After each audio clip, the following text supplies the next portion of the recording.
Hello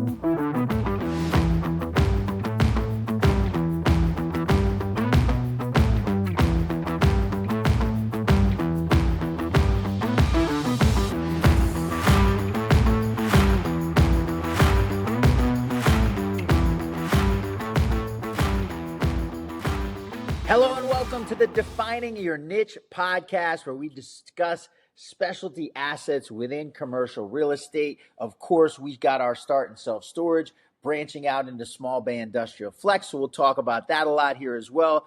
We are very excited today. A guy who I've become great friends with over the last year, somebody who is just an outgoing, gregarious personality. To know him is to love him, and happens to be a self-storage developer. So a perfect guy to bring on the show to dig into what's going on in the market right now. Buddy Morgan, thanks so much for coming and joining us on the podcast. Thaddeus, thanks for having me. It's good to see you, man. So always start this the same way. Even though we're branching out into small bay flex, we've been in storage, and they're niche assets, right? Storage is such kind of a specialty, unique asset class. I always love to know, how the heck does Buddy Morgan get into self-storage? So that's a great question. And you can keep the flattery coming. That's perfect. Yeah. You can do that the whole 30 minutes. I'll take it. Yeah, no, it's a great question, and it's something that I think is interesting. I think regardless of asset class or what we pursue, there's always a story behind it, right? And everybody's story is different. My story starts back at the University of Oklahoma in the early 2000s. I had a finance professor who asked me what I wanted to do with my life, and I said, I don't know. I'm 20 years old. I'm running around, thinking that I'm the king of the world. And he's like, well, I want to introduce you to a guy who's a friend of mine, and he is in the real estate business. Okay. He used to be an econ professor here at the University of Oklahoma. I'd like to introduce you to him. And so I linked up with him, and this guy was heavy into multifamily. And it got me, the wheel started spinning. And so I ended up buying my first rent house when I was 21 years old. Nice. A junior in college, and collected a small portfolio of single family homes that resulted in a construction company. Because I was tired of paying other people to replace my roofs. We get a lot of hail in Oklahoma. And so we sold the roofing company at the end of 2016, and we started selling the single families in 2018. Had I known COVID was coming, probably would have held on to those for a couple of years. But that's the deal with business, right? We never know what's going to happen. Despite our best efforts, like if any of my predictions were true, we would be done with work by 8:30 every morning and go on. Yeah, right. So after I sold the single families, I started looking around at different asset classes. What I liked about the single families, what I didn't like, the management burden was something that started to wear on me as I had gotten older and started having a family. I worked every Thanksgiving, every Christmas Eve, right? It never failed. A toilet was clogged, the family's on their way over, the bird's in the oven, right? And you better come fix it. So I started looking around at different asset classes, and I looked at industrial, I looked at multifamily. That was a pretty easy thing for me to get away from. And I started researching self-storage, and self-storage really appealed to me because of the simplicity of the buildings, the concentration of tenants. In other words, I've got 600 tenants in one place versus a tenant on this side of town, a tenant on that side of town, right? And it occurred to me that there's probably not such a thing as an emergency in self-storage. Certainly buildings can catch fire and there are certain things that can happen, but, by and large, you don't deal with people's emotions like you would a home, right? It's a much less emotional transaction. And so that appealed to me. I started poking around, and at that time, Extra Space had moved into Oklahoma City as a third party manager. And the idea of third party management really appealed to me because, okay, I don't know what works, what doesn't work in storage. Oklahoma City could be way oversaturated, could be a terrible market. I don't know what I don't know. But if I've got the ability, and then of course, I started seeing the other folks that offered third party management as well. That really appealed to me because now I have a bigger geographic area that I can go work in, right? I can go acquire, I can go build in separate markets and not have to worry about the operations component. And so the first thing I did was in March of 2019, I looked at my wife who had a 9-month-old on her hip, and I said, "Hey, honey, you're not going to believe this. I just signed up to be an assistant store manager at Extra Space." And I love my wife. She is the most amazing human being. She never skipped a beat. She said, "Okay, let's go. Let's go learn how the storage business works." I had great leaders at Extra Space who really understood what my objective was and helped me and taught me nuggets when they didn't have to. And so I'm very thankful for my time there. The original plan was to be there for a year, go out, syndicate deals. We all know what happened in March of 2020. And so I wrote about 50 offers on properties in 2020, 2021, and didn't get a single counter. The market just. I can empathize with that. Yeah. It was a wild time, right? And so by this time, I'm at Extra Space for 2 years. Now she's got a 2.5-year-old on her hip. Now we're starting to tap the watch, right? I had met who is my current partner during this phase, and he is historically a student housing developer out of Norman, Oklahoma, and we hit it off. We're the same age. He is a great human being, a great American, like works hard, like one of the hardest working people I know. And I love him. I couldn't do anything that I'm doing today without him. And so I found my partner, but I hadn't found a project. I didn't know anything about development. And so he really held my hand and walked me through, and I was able to present ideas and concept that I learned at Extra Space. And together we ended up landing our first deal last year.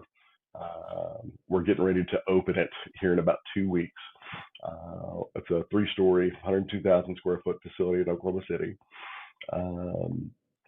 Beautiful, by the way. And if you guys aren't friends with Buddy on LinkedIn, become friends. It's an absolutely fantastic facility, and we'll cover that ground. But it got to be very exciting at 2 weeks away.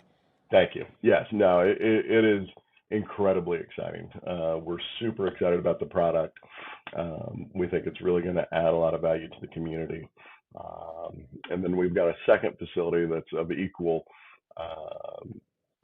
beauty, I guess, at least in my eyes, right? That we have started in downtown Oklahoma City. So we're getting ready to pour the slab. And so we're expecting to open that one towards the end of the year. Anything more fun than laying concrete on a self-storage development site? Oh, it's incredible. I mean, the pump trucks are amazing to watch work, right? It's such a cool phenomenon. I was lucky enough to watch one laying a second deck in the middle of the winter. So what a cool, had the heaters pumping heat in. And so anyway, I digress. This is about Buddy Morgan and his, but just something cool about laying concrete. And I guess I want to talk to you about that a little bit because, how much of it is that process? Obviously you say you put 50 offers out in a couple of years. I'm assuming those are existing facilities. You were Correct. looking to acquire something. And how gratifying has it been to go through that development process, to go down a different wheel and be able to take something from a raw piece of ground and have a 102,000 square foot facility, which by the way, you didn't mess around. Like you didn't dip your toe in the shallow end. You went full on class A 100,000 square foot 3-story building. So, it's, I think the hardest thing about my job is managing the emotions. Um, Development process is highs and lows.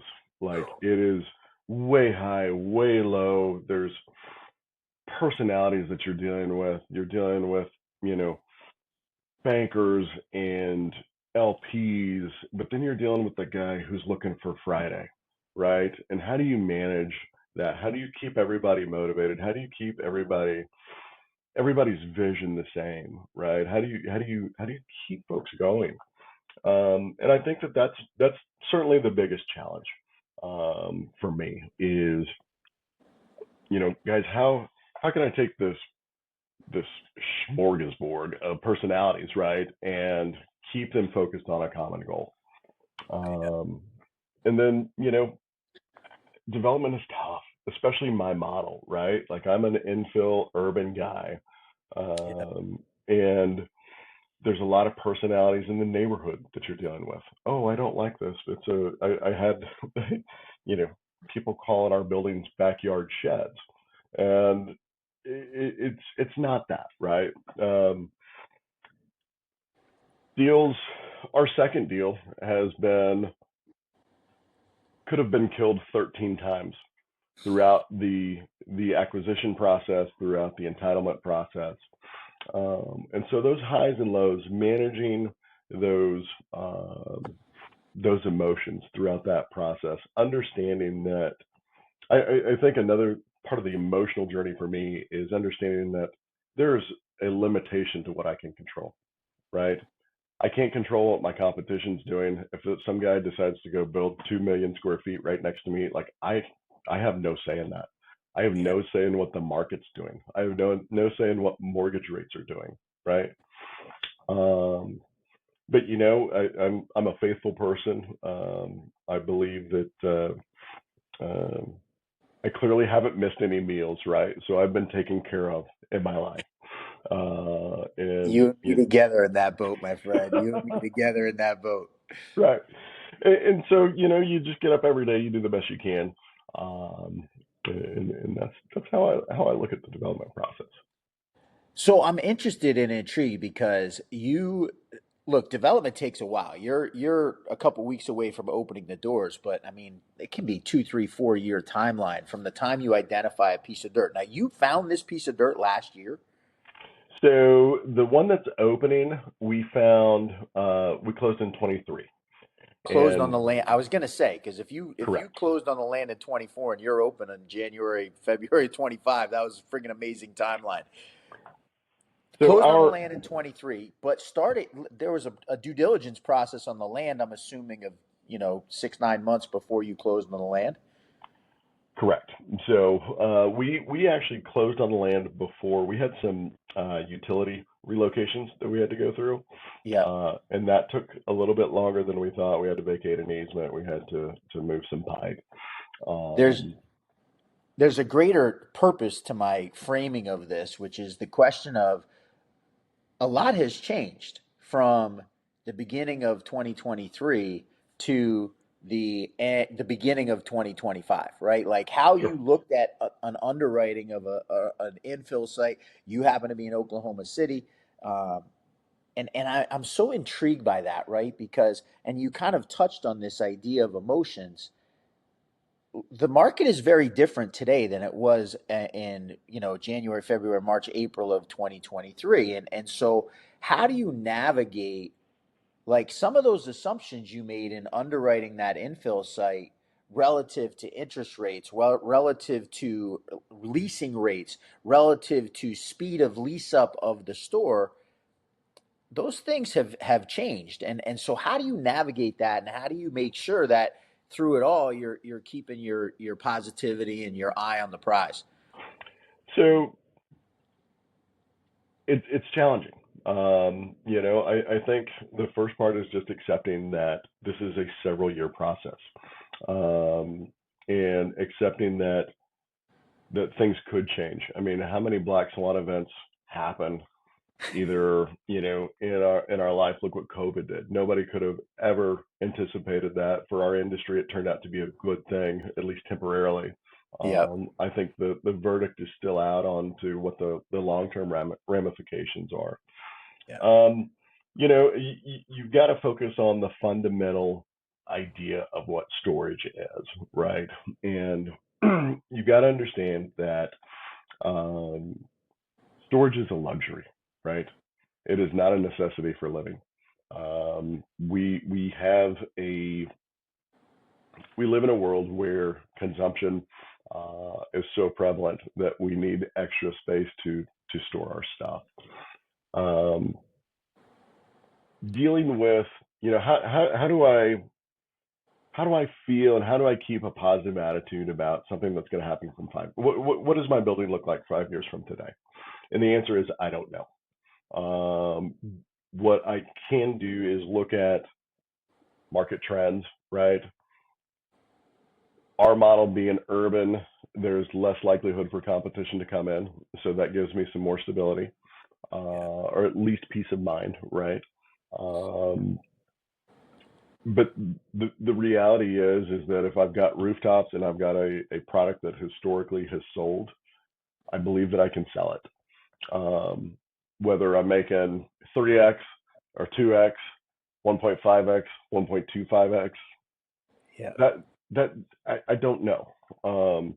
Yeah. But what we can do is just look at the fundamentals of the business, the motivations of the customer, and as long as you can keep that in mind, I think that there's some comfort in knowing that you will have something to sell. Three things I want to cover. One of them is extra space, and you obviously using them. And you see the facility. If you check out Buddy's LinkedIn page, you'll see it, a big extra space sign on the side of it. Second one is you touched on banks and on LPs, on raising private equity. And then the third thing we're going to talk about a little bit is you've mentioned your daughter, and how young she was when you first decided that you were taking this journey. Not so young anymore. The years, they go pretty quickly. But I want to touch on all three of these things. So we're going to start with Extra Space. Obviously, you worked for them for a couple years before embarking on this journey to develop on your own. What was it about them and your working with them directly that led you to want to choose them as your third party management company? Because you mentioned there are other choices. Sure, sure. So I think that there are a lot of great choices in the industry. I think all the major players, Extra, Public, Cube, everybody that offers third party management has a great position in the market, and I think that they're very useful in certain circumstances. Ultimately, Thaddeus, it comes down to people. I'm comfortable with the people at Extra Space. My district manager 6 years ago is going to be the district manager for my first facility. Like, he has literally seen me go from an assistant manager to a building owner, and I can call him up. We have lunch. We're buddies. I've been fortunate through that process to meet several folks at the corporate level that I've become friends with. And so it starts with the people, right? Locally, I was able to see Extra Space's performance relative to some of the other independent operators, and understanding, seeing their systems from the inside out, seeing why they do what they do. Um, it was a no-brainer for me. The way, and it's a polarizing conversation in our industry. Um, and I don't know that my answer is any more correct than the next guy's. But the way I look at Extra Space or third party management from a REIT is, if I'm playing basketball in the 90s, I want to be on Michael Jordan's team, right? These guys it would take me so much effort and energy to reinvent what they have already perfected. Yeah. And that goes for all the expert third party managers, right? Yeah. And so what that does is that allows me to spend my time where where I want to be, which is in the development process. I want to be looking at site selection. I want to be looking at movement. How are people moving? How are consumers behaving? What are they indicating they need? Right. Uh, I was going to ask that follow-up question. Like, would it be possible for you to be on project number two right now if you were trying to self-manage project number one? no, no, no, not at all. Um, The reality is you're not even open yet, right? You'd be dealing with all those issues that Extra Space is handling and have that pressure of leasing up, which is, you're still going to feel, of course, because you own the property as the sure. GP, but at the same time, have it. And I love what you said. It's people that you know and that you trust that Yeah. have that part of it taken care of. Right.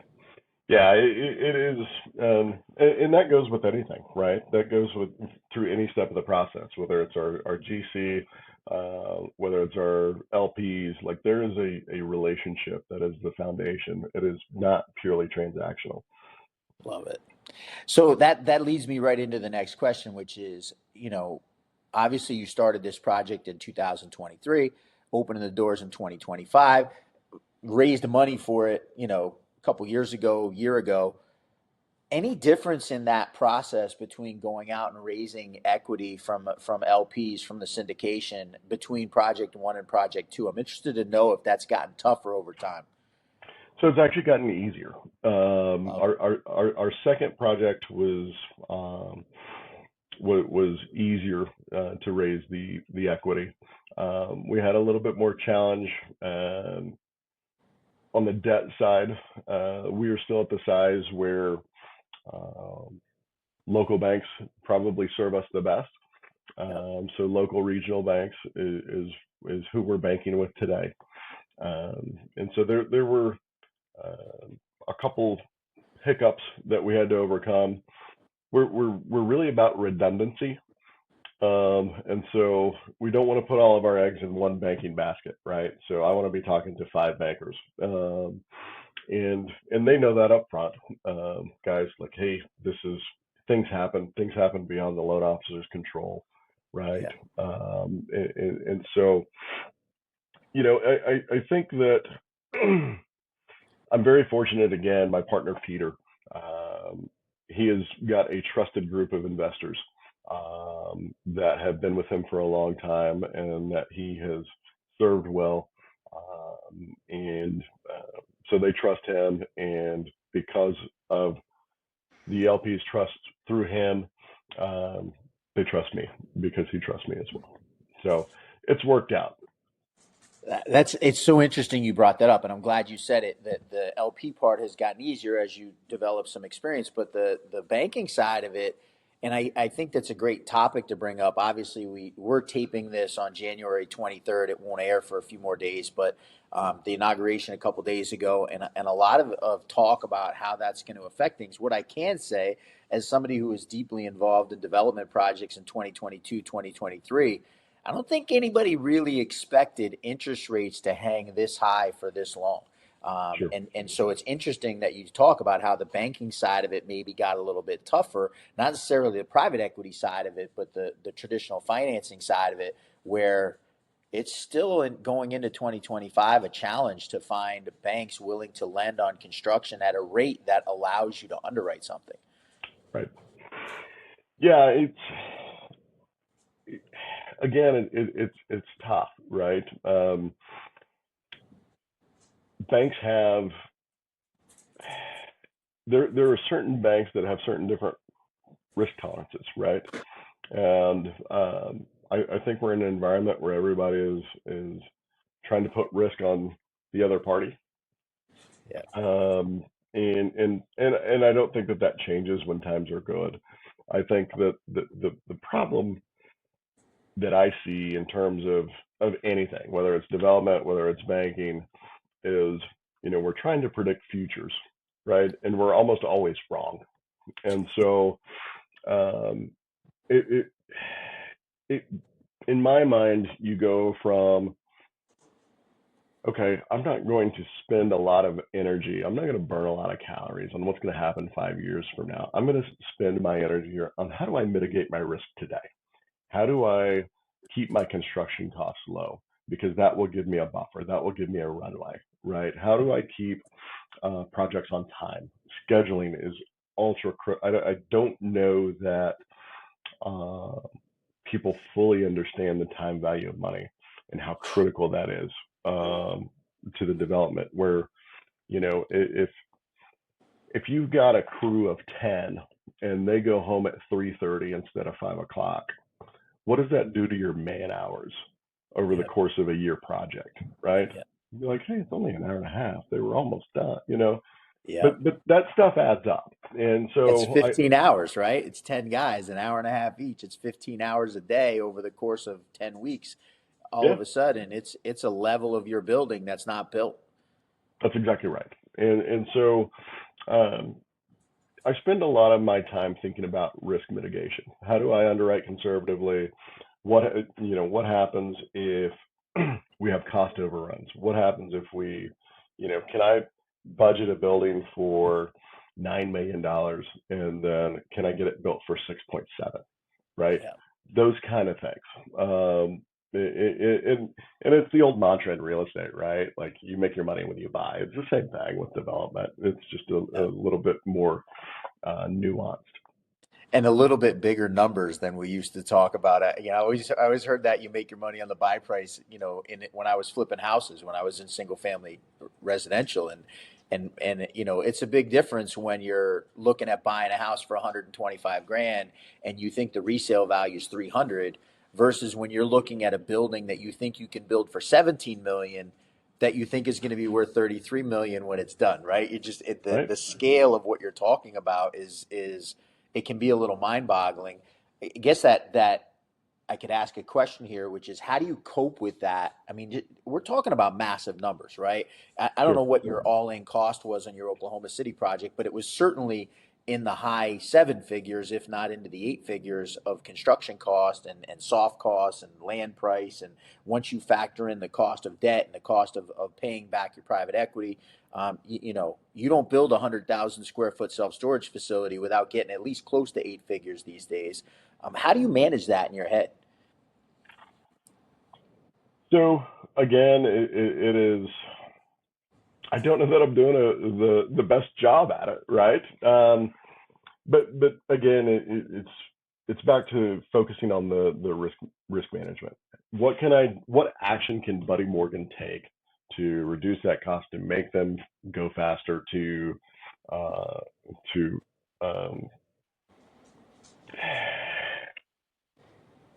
because I can't predict what's going to happen, right?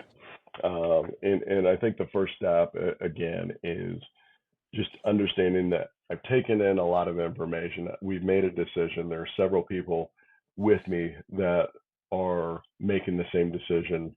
How do we manage that on the front end? Yeah. Um, I have got a wonderful support group in my wife, my business partner, and because there are times where it's like, oh my gosh, these are big numbers. These are people's retirements that I'm talking about. These are my future. I've dedicated my life and I want to spend the rest of my life building self storage Yeah. because I love it. I love every part about it. But by far, um, as I said, the hardest part is managing the emotions. Um, and you know, I'm gonna ask a question here, which is, and I promised I was going to talk a little bit about it. You talked about your wife, but you also have a 6.5 year old. sure. How important is that in your journey, and how do you balance that? Like you got to be a dad too, right? You're a husband, you're the breadwinner for your family, but you're a father, and so I'm interested to know the balance between the motivation of having a child that you're providing for, but also like knowing that you can't be all consumed by these development projects because you got a kid at home that needs you too. Yeah. So, I think as humans, we're hardwired to propagate our genetics. I've got one child who's 6 years old, and she is will be my only child. And so, um, I am hardwired to uh, produce a life that sets her up for success, right? I want her to then go have children and carry on the Morgan genetics, if you will. And so how do I balance that? I try to get her involved. You know, she comes to the job sites with me. I'm trying to Love it. use um, that time that I spend with her um, as learning tools. You know, I'm very big on her emotions. Um, you know, she'll have an issue at school where somebody said something mean to her, and so I'm very curious, and I am pushing her to explore her emotions because, again, like with work, with life, we attach all these emotions to different events in our lives, and so my hope is that she can get a better understanding of her emotions and be able to leverage those going forward in whatever she chooses. Whether she wants to be a mom, whether she wants to be a CEO, self storage, whatever she chooses, the tool set um, is important for me to give to her. I love that, man. You're such a great dude, and it's so enjoy talking to you. I'm reminded, and I brought this up before on the podcast, my first real estate mentor when my flipping business went sideways, um, said something to me I'll never forget, and I try and teach it to my kids, which is stay on the platform, don't ride the roller coaster. Yeah, So easy to say, right? It's so yeah, easy to say, but so hard to do. And keeping in mind that riding the roller coaster means you don't get to go up to the top with that excitement, cheer, because if you do want to experience that, you got to be there on the downside. And look, you're a commercial real estate developer. There's downside. There's always going to be downside. There's always going to be struggle. I'm so thankful for you coming on and keeping it real, because so many times we see the end product of the win, right. and what you don't see is 2, 3, 4, 5 years of somebody's life. I know you started out, listen, you called it assistant manager of an extra space. You're sweeping out units, right? Like Yeah. that's not a glory job. That's like you started at the bottom of the pile. So appreciate you coming on and keeping it real. I'm going to ask you one more question. We're going to finish with this one. Is Oklahoma ever going to get relevant in the National College Football Playoffs again? Oh, that's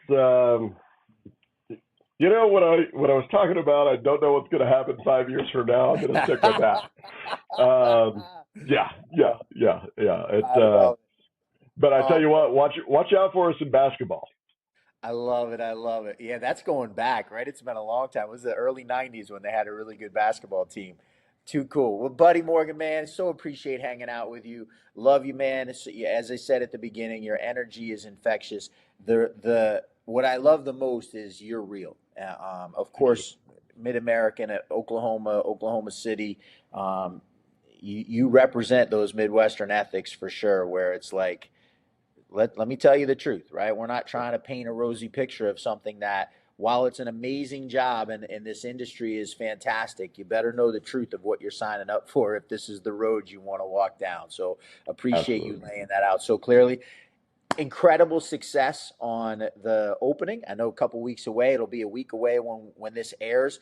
I want to ask you, what are you looking for if people are watching, and where's Buddy Morgan looking to develop more? Are you looking for more projects? If you are, what is it that somebody wants to touch base with Buddy Morgan and tell them about that's going to get you excited? So infill urban sites. Density is very important to me. I'm pretty much location agnostic. Um, and so we're looking to do 2 facilities a year. And if you've got a site in mind that you think would work, we'd be happy to look at it. We'd love to partner with you. We're very open in terms of structure. We believe it's a team sport that everybody can win. And so that's what I would say. Love it. You guys will see Buddy's contact info on the bottom so you can reach out to him if you have something. We're looking for a small bay industrial flex. So if you have any sites that you think might be relevant for it, We are a little different than the infill. We're okay being a little further from the center of population, but also existing buildings. So you guys, we're always looking. Reach out to us if you have something. Buddy, want to thank you again for joining us. That's it for this episode of the Defining Your Niche podcast. Notice the new name. We made a slight change as we're broadening our horizons a little bit. We also are looking for storage, not so much infill the way Buddy is. So one of the reasons I love him is he's running a different road than we are, and that's perfectly okay. Thank you to PropRise for sponsoring the show. As always, continue to be great support to us. We love those guys. If you haven't checked out the PropRise software, reach out to Jean-Michael Da on LinkedIn. He's easy to find if you look for PropRise. Reach out to me if you can't find him. I'll get you hooked up with those guys. They'll give you a demo of the software, and we'll see you guys next week. Thanks, Thaddeus. You're a great American, my friend.